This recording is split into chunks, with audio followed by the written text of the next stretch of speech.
They even I knew. think That's one of those finals, bro, where you don't consciously think this, but in the back of your mind, you know it's like, mate, second place is good enough. We're not supposed to win this thing, you know. I mean, when they threw the first game of the final, despite having such a commanding lead, and they allowed Fudge basically to hard carry Cloud9 back into relevancy, and Fudge was the best player in this final. I think he played really, really well. But, you know, they downloaded Golden Guardians very quickly. And so first off, they were able to come back against early game advantages, Cloud9. And then after they lost the second game of the series, Emenes had a pretty poor performance on Akali. They just switch it up, play a very safe mid laner in LeBlanc, and then play for early game, have the Elise, have the Renekton, Lucian, Nami. And then as soon as Golden Guardians doesn't have those early game leads, it just completely falls apart, right? Blabber has a really good game on Poppy in game number 4, and they crush. So, you know, if this version of Cloud9, because remember, we're not really excited about Cloud9. Do you think Emenes is going to hold up against fucking like Chovy, Knight, and Faker? This guy is going to get absolutely destroyed. Dude, let's just do this then. Let's just do this convo. Look, Emenes can end against bad NA mids. And by the way, mid in NA, this split was horrible. Like that's why we need to have this convo. We need an intervention right now for Emenes. Here's the intervention, Monte. I can tell already what people are doing is every massive pop-off he has, that just stays permanently in their brain, and they think that's his normal level. So they do, like, for real, the way people talk about Emenes, Monte, they think he's like the Faker of fucking NA. Like, he's just some chosen one, prodigy, who now he's entered the server, is going to smurf forever and just dominate completely. It's like, that isn't even who he was this split, like you're saying. Yeah, he had some games which were really big pop-offs. He had, in general, his style's clearly very aggressive, very mechanically based. But bros, like, you've got to look at the downside too. You've got to look at the bad games. You've got to look at what happens sometimes where he looks like he gets a bit caught in draft and wasn't sure if he should have picked that champion. Like, as Monty's saying, there are a lot of flaws. Like, I'll give him the positive, which is because he has a high ceiling style of play, I could see him getting like a BO1 off at MSI. Maybe he can surprise someone, but like, put him in series play. Which Asian mid lane has he beaten in his best of 5 series? Go on, propose one for me, because I can't think of a single one. A single one, guys. Like, you guys, even if you want to joke around, like, even like fucking BLG is going to do work, mate. Like, you know what I mean? Like, everyone good's going to get work done. Yagao is having a very good playoff run again. You just see that guy just seems to turn up. Guy knows how to work with his team, mate. He's just a great team mid, you know. So yeah, that's what I mean. There's no edges you're going to get. Like, somebody like Yagao in theory is one of the weaker mids, and then he like activates his whole team, like old Niski, if you know. So like, you shout a lot, and the other mids, by the way, are murderers. It is like Knight, fucking and Chovy, the best in the entire world. And you know, as of this morning, like, I haven't seen the games yet because we started recording this at 8 a.m. And it was a best of 5 between EDG and BLG, but we know that Billy is going to MSI as well now, and Yagao has been popping off. Again, I haven't seen the games yet, so I will be watching those.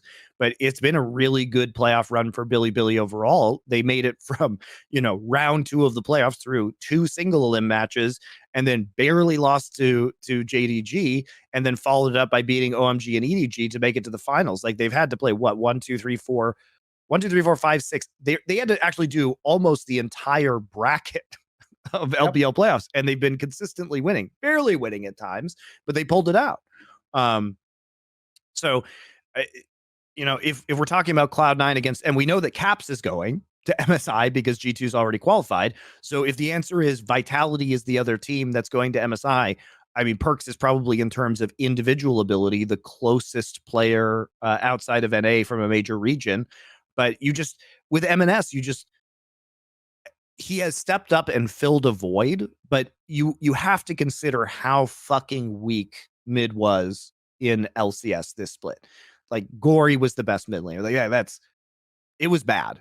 It was a very, very bad position in LCS. Yep.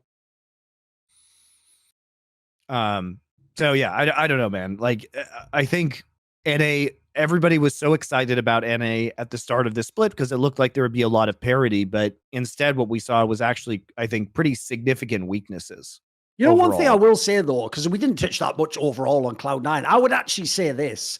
I do think this is an appropriate moment where if you're Jack, if I were in, mate, I would already have just been on Twitter and done some sort of like style on all you fuckers tweet. Like, how about my systems now, dickhead? I'd just do something like that, mate. Like, because here's the problem you guys haven't thought about. I looked this up the other day. I've actually got the numbers there. I can run them for you.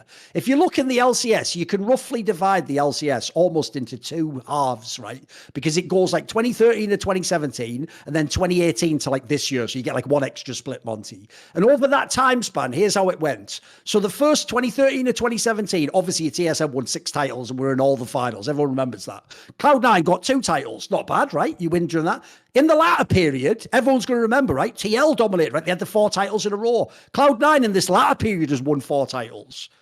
100 Thieves have won 1, Evil Geniuses have won 1, TSM was 1. So when you add it all up, TSM is still in the lead with 7. Cloud9's at 6 and Team Liquid's at 4, guys. So Cloud9 is 1 title from becoming like the winningest org in the LCS history. And that's with... They didn't do it like, remember, when I'd say the TSM ones, that's Bjergsen and Doublelift, or Bjergsen, right? If I do the Team Liquid one, Monty, they're 100% Doublelift. Who the fuck did Cloud9 do it with? Spoiler, I can go back through these years. They did it with High and fucking Balls and all those guys at the beginning. Then they did it with Niski. Then they did it afterwards with fucking Perks. Then they did it with Jensen again. Now they've done it with Emenes. Like, bro, like, it's not it. Haven't you noticed, guys? There's no Michael Jordan there. That's just Jack. Jack is the only factor connecting all that. Essentially, the reason why I think it's so cool is this, because if you ever look in the middle period of Cloud9 when they didn't win Monty, but they always used to be 2nd and 3rd in LCS, what was the number one complaint we all had? I used to have it for Jack, was when's he going to take a chance? He's being too safe. He's sticking with the guys he likes, like Sneaky, or he sticks with, fucking keeps Impact too long, or, he keeps bringing High back a million times. Well, you know what? After that, he started taking a lot of chances, but the key thing I think he's done correctly is the systems angle, is when he takes a chance, but he doesn't quite like the way it worked out. Like, you know what? The Perks angle was all right, but it wasn't what he hoped for. Team didn't come together. It wasn't a team that was going to win Worlds or be the fact. Then he takes a pivot. At one point in time, tried the Diplex guy. Obviously, you had the Jensen angle. Like, the way actually that they've retooled, is there any org better at retooling than Cloud9? The LCS, there isn't. They're just the best guys. Even their bad splits, realistically, they're usually like the 3rd best team. Like, this team has been very well run over the years, mate. And also, Jack has such a good sense of when to swap players. I mean, famously, think about the Summit one, by the way. Benching Jensen, like, that was crazy. Sure. Dude, even the Summit one, right? He kicked Summit out. Steve Arns hadn't seen enough of Summit. He brought this fucking cocksucker back. Well, who was right on that one, eh? Remember, he was the MVP when he was on Cloud9. Dude, Jack, I tell you what, aside from the one where he brought Jensen back for one last title, he doesn't even have to go back to the same well again. He can actually realize I'm done with these guys, or they don't fit my style of team, and I can just move on from here. It's not like, think about TSM. TSM and all these other orgs are desperately trying to get Doublelift back and Bjergsen back, and they're just trying to recreate the past. Jack actually can reformulate a new squad that can win. And he creates redundancies as well. So having Diplex, but having Emenes on the academy roster. So if he needs to call Emenes up, he can. So if there's an unknown factor, and, he also said this on Twitter, but he has been, ever since the beginning of last year with LS, where this is one of LS's priorities, was creating a strong academy team to do internal scrims, which is obviously always a good idea. That's been maintained. And he said that their academy team has had a winning record against most LCS teams, which is not surprising. That's given the quality of LCS, by the way. But it also allowed them probably to practice very effectively heading into the finals, because one of the problems is that you never get good practice in the later stages of a playoff. But if you have an academy team that you can scrim internally with, then it's a huge advantage. I don't know for sure whether they were doing that, but at least it was an option. And yeah, I mean, it also just creates that redundancy so you can swap out players, which is something that Cloud9 has done. And they've really been the only org to do that successfully. This wasn't some fucking like, swap out Alfari move. No. I mean, dude, even look at this one that they ended up with Emenes, right? If you asked me, pause after the offseason, and you see that they're not signing Jensen, if you tell me, essentially, they've decided to save money by not signing Jensen, and they're going to go with a complete rookie or a backup rookie, I would tell you, well, then it's very unlikely they're going to win the championship. That's probably a bad move. I can't really say that now. It's not like Jensen was bad, but it just worked. Like, they managed, look, they obviously they had to put up with the Diplex experiment, which didn't work, but they had Emenes waiting there, and it certainly looks like they were, as you say, they created that intentionally as a redundancy, a contingency plan for if Diplex didn't work. They clearly didn't really think Emenes is bad. They just sort of thought maybe we don't want to start with him, or maybe he needs to be bedded in, or whatever. I would imagine he's a bit of a spicy character, if I had to guess, just from the way he plays. So yeah, it worked though. In the end, they were the ones that laughed last, right? I would have assumed they wouldn't win now, mate. And the difference is I would be crowing like, should have kept Jensen. Like when fucking Peter Dunn tried trash talking about not having Jensen and winning that one time. I was primed to do that, but what can I say? Jack just won the split again. Like, apparently he didn't need Jensen. And so that means also, guys, he also saved money and then won a split. Like, well, why am I going to critique him then? He's fucking killing his job, and everyone else, by the way, is selling their team, selling their players, going bankrupt and leaving the fucking LCS. Jack's just saving money and winning the LCS still, getting one title away. And by the way, the reason that was relevant, what I said when I looked at the orgs, it's TSM that's the one ahead of them. So you just have to worry about TSM winning any more championships. Like, essentially, if you give them another 3 or 4 splits, it's just going to be Cloud9 in the league. They're going to have 8 or 9 championships, aren't they? Like, right now, why would you bet against them? They're just the best org.